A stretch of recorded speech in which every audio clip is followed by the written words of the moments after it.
नमस्कार दोस्तों, आज के इस वीडियो में हम देखने वाले हैं अधिगम अक्षमता।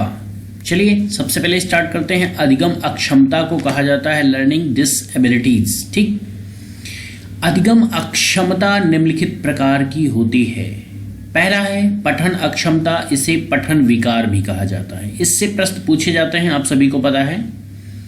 इस विकार में बालक को शब्द तथा अक्षरों को पढ़ने में समस्या होती है। किसमें? पठन अक्षमता। जैसा कि नाम से ही पता चलता है, पढ़ने में सक्षम ना होना। ठीक, तो इसे अंग्रेजी में डिसलेक्सिया कहा जाता है। किसे? पठन अक्षमता को अंग्रेजी में डिसलेक्सिया कहा जाता है।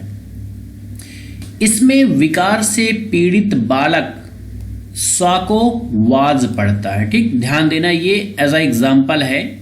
ठीक, तो ये आपको किसमें है? पठन विकार में है। ठीक, दूसरा है लेखन विकार। इस विकार में बालक को अक्षर लिखने में समस्या होती है। अक्षर को लिखने में समस्या होती है। लेखन विकार नाम से प्रतीत होता है, लिखने में विकार। ठीक, पठन अक्षमता, पढ़ने में अक्षमता, पढ़ने में दिक्कत। ठीक, इस विकार को अंग्रेजी में डिसग्राफिया कहा जाता है। ग्राफ लिखने से ही रिलेटेड है, जैसे आप कोई ग्राफ बनाते हैं। ठीक, तो ये मान लीजिए थोड़ी देर के लिए, तो डिसग्राफिया।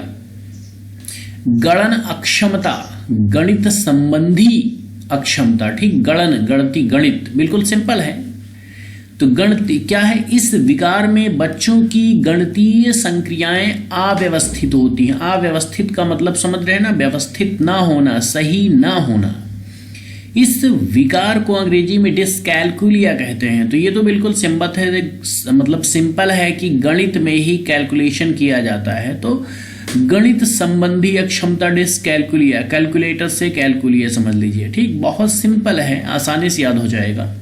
अगला है मौखिक अधिगम अक्षमता।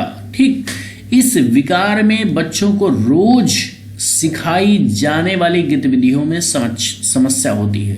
ठीक, इस विकार को अंग्रेजी में अफेजिया कहते हैं। मौखिक अधिगम अक्षमता को अफेजिया कहते हैं। ठीक है, तो ये तो हो गए आपके भाई अधिगम विकार। ठीक, अधिगम अक्षमता, लर्निंग डिसएबिलिटी।